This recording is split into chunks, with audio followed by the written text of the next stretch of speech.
Hello everyone, welcome back to career first IAS academy. मेरा नाम है जय शर्मा और आपका सभी का स्वागत है हमारी मेन स्ट्रैटेजी सीरीज़ 2025 में।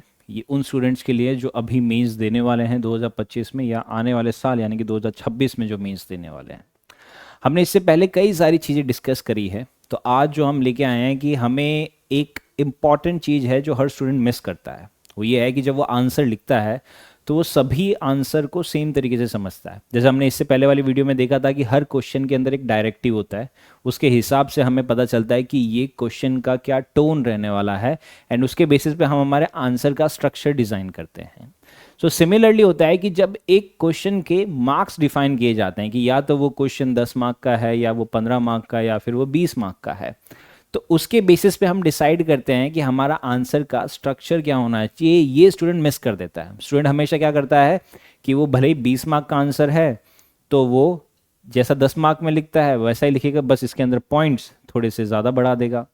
सिमिलरली अगर वो 15 मार्क का है तो भी वैसा ही लिखेगा, पॉइंट्स थोड़े से कम कर देगा। 10 मार्क का है तो भी वैसा लिखेगा, पॉइंट्स और कम कर देगा। बट अगर हम ये पॉइंट्स कम करने के चक्कर में क्वेश्चन की डिमांड मिस कर देते हैं तो वो ओवरऑल आंसर हमारा लॉस हो चुका है।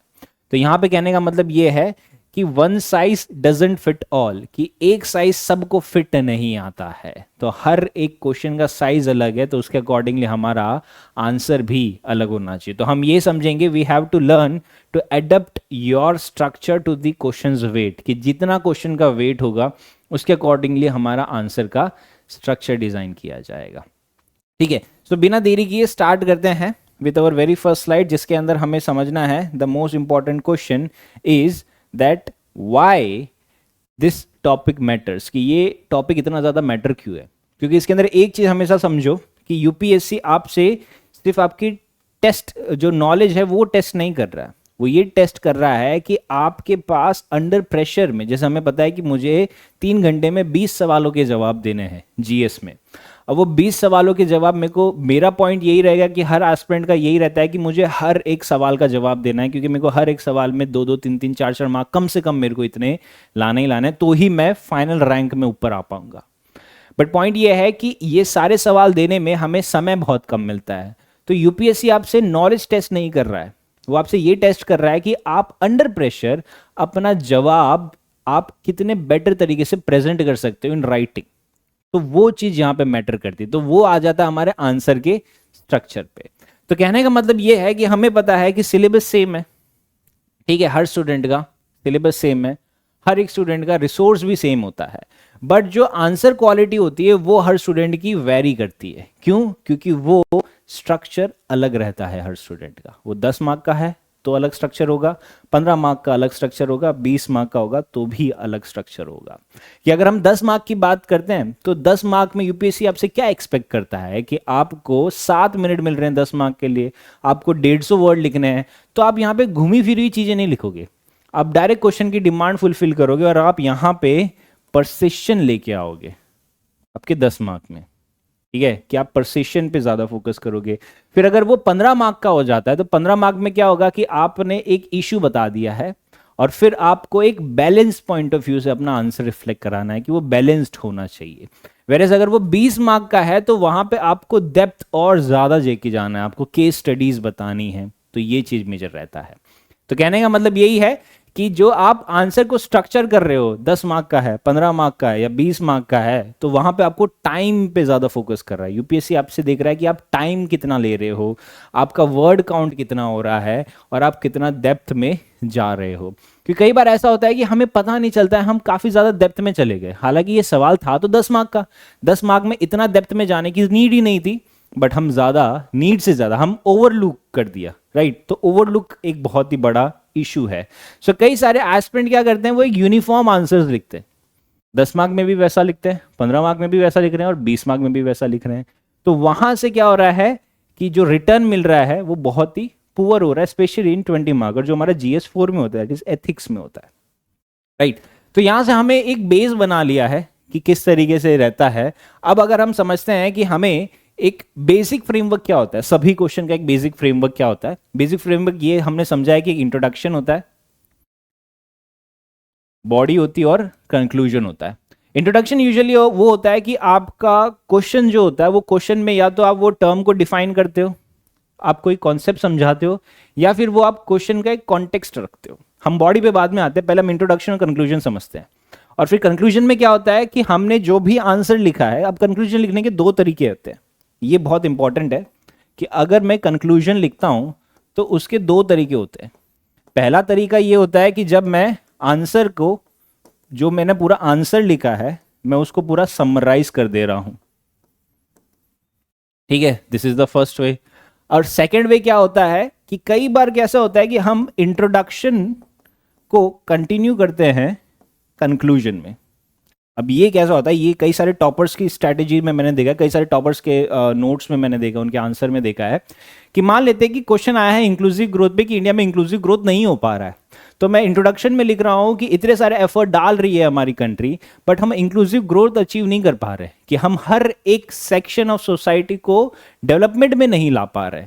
तो ये मैंने इंट्रोडक्शन लिखा जिसके अंदर मैंने क्वेश्चन का कॉन्टेक्स्ट लिख दिया। फिर मैंने बॉडी में लिखे डायमेंशंस लिखे अलग अलग depending upon the demand of the question. और फिर मैं कंक्लूजन में, अगर मैं ये चीज समझता हूं कि मेरे को इंट्रोडक्शन को कंक्लूड करना है कंक्लूजन में, तो मैं ये लिखूंगा कि इंट्रोडक्शन में हमने एंड कहां पे किया कि इंक्लूसिव ग्रोथ नहीं हो पा रहा। अब मैं कंक्लूजन में बताऊंगा कि इंक्लूसिव ग्रोथ कैसे हो सकता है। तो ये फॉरवर्ड लुकिंग अप्रोच होगी कि इंक्लूसिव ग्रोथ में मैं बता दूंगा कि डिजिटाइजेशन हमें बढ़ाना पड़ेगा, हमें अपॉर्चुनिटीज ग्रो करनी पड़ेगी, हमें किस तरीके से वुमेन का एम्पावरमेंट करना पड़ेगा। तो दिस इज हाउ आप इंट्रोडक्शन और कंक्लूजन को कनेक्ट कर सकते हो। तो ये चीज रहते हैं, कई सारे लोग इस तरीके से भी लिखते हैं, टॉपर्स में ये कॉपीज में रहता है। फिर है मिडल में बॉडी पार्ट। बॉडी पार्ट में सिंपल रहता है कि आपके जो आपसे क्वेश्चन में पूछा गया आप उसके डायमेंशंस बताओगे, राइट। आप वो डायमेंशंस का एनालिसिस करना पड़ेगा, या फिर आप अपने एनालिसिस के बेसिस पे जो आप क्लेम कर रहे हो कि इंडिया में इंक्लूसिव ग्रोथ नहीं है, तो उसका आप डेटा बताओगे कि as per the government of India report या एज पर नीति आयोग रिपोर्ट या जो भी आपने डेटा रिफर कर रहे हो, आरबीआई की रिपोर्ट रिफर कर रहे हो, तो उसमें बताओगे कि इंक्लूसिव ग्रोथ नहीं है विद अ डेटा, राइट। तो ये चीज रहता है। ओके, तो हम वन बाय वन समझते हैं कि 10 मार्कर में हमारी क्या अप्रोच रहती है। तो 10 मार्कर में हमें पता है कि 150 वर्ड का लिखना होता है हमें आंसर। अब उसके लिए हमें 7 मिनट मिलता है। तो जैसे हमने समझा कि 10 मार्क में क्या लिखेंगे, हम डायरेक्ट पॉइंट पे आएंगे। सो पॉइंट क्या है कि हम परसेप्शन पे आ रहे हैं एंड फिर हम कंसेप्चुअल क्लैरिटी पे फोकस कर रहे हैं। क्योंकि एक स्कूल टाइम में पता प्रेसी राइटिंग हुआ करता था। अब प्रेसी राइटिंग बहुत इंपॉर्टेंट था, हालांकि डिपेंड करता है कि आपकी स्कूलिंग कैसी रही है, तो उसके हिसाब से आपकी राइटिंग स्किल रहेगी। क्योंकि कई सारे स्कूल में प्रेसी राइटिंग में ये बताया जाता था कि जो बीच में पंक्चुएशंस है या फिर बीच में कई सारे ईज आर दा है वो हटा दो तो वो प्रेसी राइटिंग हो जाएगी। So that was the very incorrect way. तो स्टूडेंट प्रेसी राइटिंग अच्छे से कर नहीं पाए। तो अगर आज मैं कह रहा हूं कि जैसे ये जो वीडियो है, ये वीडियो मैं कह रहा हूं कि मैंने ये वीडियो रिकॉर्ड करना, ये रिकॉर्डिंग हुई है 20 से 25 मिनट की रिकॉर्डिंग रहेगी। अब ये मैं कह रहा हूं कि ये 20 से 25 मिनट की जो रिकॉर्डिंग है ये मैं आपको 5 मिनट में समझा दूं, तो ये क्या हो गया, ये प्रेसी कर दिया, मैंने प्रिसाइज कर दिया। So that would be difficult for me, क्योंकि मेरे को 25 मिनट लग रहे हैं जो चीज समझाने में, वो आप कह रहे हो कि मैं आपको 5 मिनट में समझा दूं, तो that is a very difficult task. तो यही चीज यूपीएससी आपसे टेस्ट कर रहा है। यूपीएससी आपसे ये टेस्ट कर रहा है कि आपको 150 वर्ड में एक इश्यू को समझाना है, एक कॉन्सेप्ट को समझाना है, एक कंटेक्स्ट को समझाना है, एक उस पर आंसर देना है आपको। So that is a difficult task. तो यहां पे प्रिसिशन यानी कि कंसेप्चुअल क्लैरिटी होती है। अगर आप मुझसे पूछो कि 10 मार्क या 15 मार्क या 20 मार्क में से सबसे डिफिकल्ट कौन सा क्वेश्चन होता है, तो वो 10 मार्क वाला होता है। क्योंकि 10 मार्क में ऐसा होता है कि हमारे पास लिमिटेशन बहुत ज्यादा है, हमारे पास पेज कम है, हमारे पास वर्ड्स कम है खुद को एक्सप्रेस करने के लिए इन राइटिंग, प्लस हमें क्वेश्चन की पूरी डिमांड भी बतानी है। तो वहीं पे प्लस माइनस हो जाता है स्टूडेंट का। ओके, सो आइडियल स्ट्रक्चर क्या रहता है 10 मार्क वाले में कि आप इंट्रोडक्शन लिख रहे हो 1-2 लाइन का, फिर आपने डायमेंशंस लिख रहे हैं जिसके अंदर आप एग्जांपल्स अगर है आपके पास तो आप लिख पा रहे हो। अब जरूरी नहीं है कि हर एक डायमेंशन का आपको एग्जांपल आएगा ही आएगा, क्योंकि यार सिर्फ 7 मिनट है यार।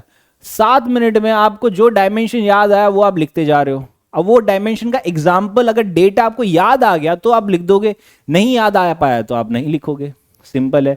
बट कई बार ऐसा भी होता है कि मैंने फर्स्ट आंसर में एक डायमेंशन लिखा, उसका एग्जाम्पल याद नहीं आया, फिर मैं 15th आंसर पे पहुंच चुका हूं, फिर मेरे को याद आया कि अरे वो डायमेंशन का एग्जांपल है, तो मैं जाके उधर लिखता हूं। तो ये तरीके का सिचुएशन भी होता है।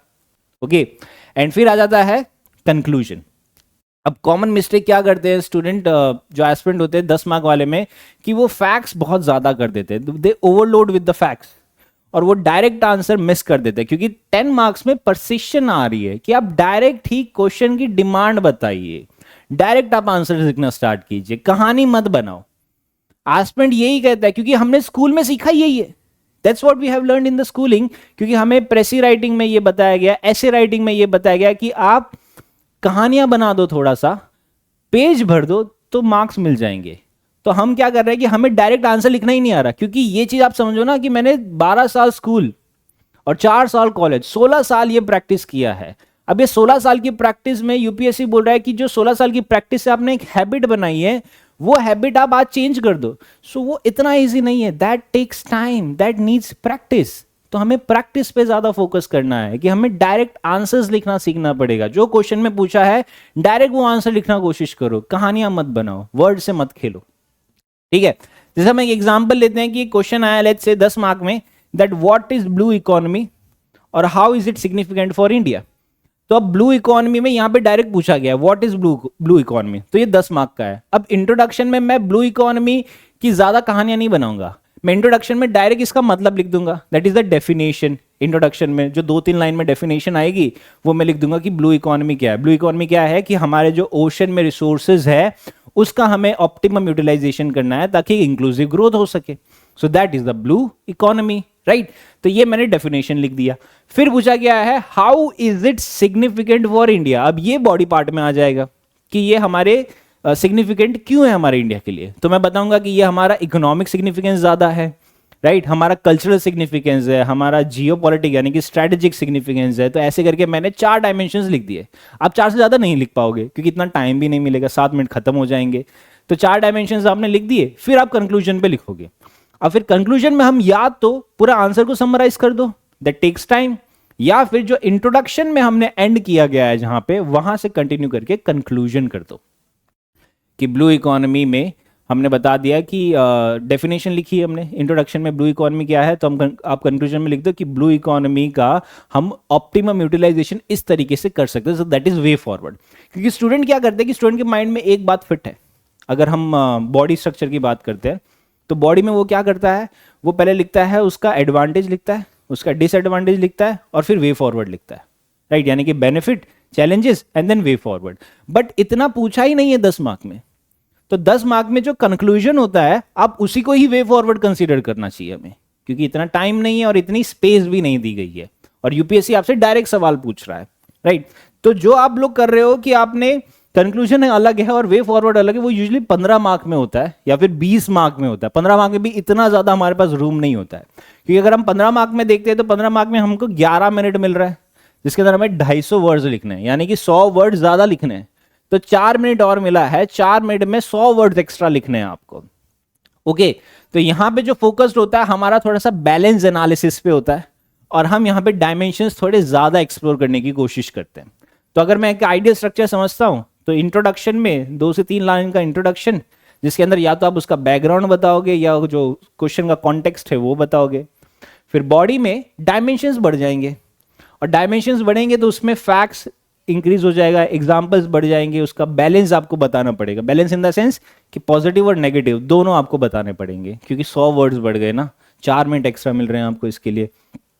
एंड देन 3 लाइन का कंक्लूजन बताना आपको, जिसके अंदर एक क्रिटिकल इंसाइट हो सकता है, राइट। ये डिपेंड करता है क्वेश्चन की डिमांड पे। अब मान लेते हैं क्वेश्चन आया गया है discuss the impact of heat waves on agriculture and livelihood in India, कि ये 15 मार्क का सवाल है। अब 15 मार्क में पूछा गया है कि हीट वेव्स का क्या इंपैक्ट हो रहा है हमारे एग्रीकल्चर और लाइवलीहुड पे। तो इसमें आपको इंट्रोडक्शन में क्या करना है कि इंट्रोडक्शन में आप फैक्ट लिख सकते हो। कैसे? क्योंकि कंटेक्स्ट क्या है कि हीट वेव से एग्रीकल्चर पे इंपैक्ट हो रहा है, तो आप डायरेक्ट बता सकते हो कि as per national crime record bureau इतने फार्मर्स का सुसाइड किया गया है और ये सारे फार्मर्स में इतने % फार्मर्स का जो रीजन है वो बताया गया है कि क्लाइमेट चेंज में हीट वेव से ये साल में इतने क्रॉप डैमेज हो गए। या फिर आप फूड कॉर्पोरेशन ऑफ इंडिया का डेटा उठाओ कि एज पर फूड कॉर्पोरेशन ऑफ इंडिया हमारे इतने जो वीट के क्रॉप थे हीट वेव्स की वजह से डैमेज हो गया। राइट तो ये चीज आपने बताई, so this is the context जो आपने एड्रेस किया है, जिसके अंदर आपने बैकग्राउंड भी बता दिया और कॉन्टेक्स्ट भी बता दिया इंट्रोडक्शन में। फिर आ गया बॉडी पार्ट। बॉडी पार्ट में बताया गया है कि आपको डायमेंशंस लिखने हैं कि किस तरीके से ये इंपैक्ट करता है एग्रीकल्चर और लाइवलीहुड्स पे। तो एग्रीकल्चर पे किस किस तरीके से इंपैक्ट करेगा, कि एग्रीकल्चर में हीट वेव से जो क्रॉप्स है वो जल जा रहे हैं, राइट, और लाइवलीहुड इंपैक्ट हो जा रही है। तो इस तरीके से आप डायमेंशंस बताते जाओगे। तो आपने 3-4 डायमेंशंस बता दिए और फिर उसके बेसिस पे आपने कंक्लूजन कर दिया। अब कंक्लूजन में आप वे फॉरवर्ड बता सकते हो। ओके, वे फॉरवर्ड में आप ये कर सकते हो कि आप बताओगे कि ये जो हुआ है as per national crime record bureau, जो अपने इंट्रोडक्शन में बताया गया है, उसको कंटिन्यू करोगे आप कंक्लूजन में, और वहां पे आप ये समझा पाओगे कि हम ऐसा क्यों हुआ है हमारे साथ, राइट। या फिर हम इससे वे फॉरवर्ड क्या है कि हमें एक क्लाइमेट रिजिलियंट एग्रीकल्चर बढ़ाना है, राइट, कि हमें खुद को रिजिलियंस बनाना है। और एग्रीकल्चर का मेन प्रॉब्लम जो है, वो जो इसका सॉल्यूशन है, the main solution of agriculture is outside agriculture, क्योंकि एग्रीकल्चर इज ओवरलोडेड। तो अगर आप कभी भी एग्रीकल्चर के रिगार्डिंग आप वे फॉरवर्ड लिखते हो तो हमेशा ये लिखो कि एग्रीकल्चर इज ओवरलोडेड और इसका solution is outside agriculture, that is manufacturing sector, या फिर हम कह सकते हैं सर्विस सेक्टर। तो यहां पे जो यूथ है उनको हमें डाइवर्ट करना है मैन्युफैक्चरिंग और सर्विस सेक्टर, तो वहां पे फोकस करना चाहिए। तो एग्रीकल्चर की आधे से ज्यादा प्रॉब्लम खत्म हो जाएगी। ओके, फिर अगर हम 20 मार्क का देखते हैं तो 20 मार्क में हम कह सकते हैं कि यहां पे समय मिल रहा है 13 मिनट का, राइट। और यहां पे फोकस क्या है, एग्जॉस्टिव, कि आपको काफी ज्यादा फोकस करना है, आपको मल्टी लेयर्ड आंसर बनाना है और क्रिटिकल टोन रखनी। Critical tone in the sense कि आप बताओगे कि इसका फायदा क्या है, इसका नुकसान क्या है, और इसका एक बैलेंस पॉइंट आप बताओगे। तो पहले फायदा, नुकसान और फिर बैलेंस पॉइंट से आप ये चीज समझाओगे। तो आइडियल स्ट्रक्चर क्या है कि आप एक ब्रीफ इंट्रोडक्शन दे दो, दैट ये एक ब्रीफ इंट्रोडक्शन है, फिर आप उसमें डायमेंशंस और इंक्रीज हो जाएंगे। अब ये डायमेंशन में आप कॉजेज बताओगे, इम्पैक्ट्स बता सकते हो, चैलेंजेस बता सकते हो, इनिशिएटिव्स बता सकते हो, इनफैक्ट आप वे फॉरवर्ड भी बता सकते हैं। ओके, एंड देन फिर आप कह सकते हैं कि आप थियरी भी ला सकते हैं इसके अंदर, केस स्टडी है, कुछ करंट अफेयर से लिंकेजेस होगा, क्रिटिसिज्म है, वो सब लिख सकते हो। और देन एक न्यूएंस कंक्लूजन लिखना आपको 2 से 3 लाइन में। अब फॉर एग्जाम्पल ये है कि do you agree that digital public infrastructure is India's most important global expert. तो इसका स्ट्रक्चर आप लोग मेंशन करोगे कमेंट सेक्शन में, राइट। सो आगे बढ़ते हैं। तो इस तरीके से हमने देखा कि हमने तीनों का स्ट्रक्चर देख लिया। अब तीनों का स्ट्रक्चर देख के अगर हम कंपेयर करते हैं तो मेरे को पता है कि जो वर्ड लिमिट है 10 मार्कर में 150 है, 15 मार्कर में 250 है, 20 मार्कर में 250 से 275 का है। डायमेंशन यहाँ पे 2 से 3 डायमेंशन, यहाँ पे 3 से 4, और यहाँ पे 4 से 5 या उससे भी ज्यादा, डिपेंड करता है आपके पास स्पेस कितनी बची है। एग्जाम्पल में 1 पर पॉइंट, यहाँ पे स्पेसिफिक या वेरिड एग्जाम्पल, और यहाँ पे डेटा प्लस केस स्टडी आप दे सकते हो। टोन यहाँ पे काफी ज्यादा डायरेक्ट रहेगी 10 मार्क में, 15 मार्क में आप थोड़ी सी बैलेंस करोगे, और 20 मार्कर में आप एनालिटिकल या थोड़ा सा क्रिटिकल करेंगे।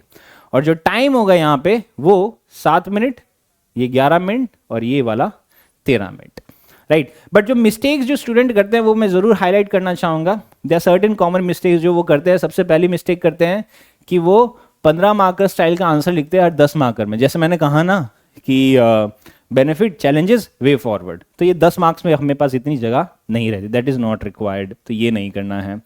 दूसरा करना है कि अगर आप 20 मार्क का आंसर लिख रहे हो तो उसमें आपको काउंटर व्यू जरूर देना है, कि अब काउंटर व्यू नहीं देते हम। ओके, फिर है कई सारे लोग कंक्लूजन वीक लिख देते हैं, कोई फॉरवर्ड थिंकिंग कंक्लूजन नहीं लिखते, हमेशा पॉजिटिव वे में हमें कंक्लूजन लिखना होता है। फिर कई बार क्वेश्चन के डायरेक्टिव्स हम मिस कर देते हैं, लाइक क्रिटिकली एग्जामाइन हो गया या डिस्कस हो गया, उस तरीके से क्वेश्चंस के डायरेक्टिव हम कई बार मिस कर देते हैं। अब जो चीज़ें हमें टेक अवे हमने समझा है ये वीडियो में से, वो हम ये कह सकते हैं कि हमें एडजस्ट करना है डेप्थ टू मार्क्स, जितना हमारे पास मार्क्स होगा उसके अकॉर्डिंगली हम वो डेप्थ में जाएंगे। 10 मार्क में हमें ज़्यादा नहीं लिखना है।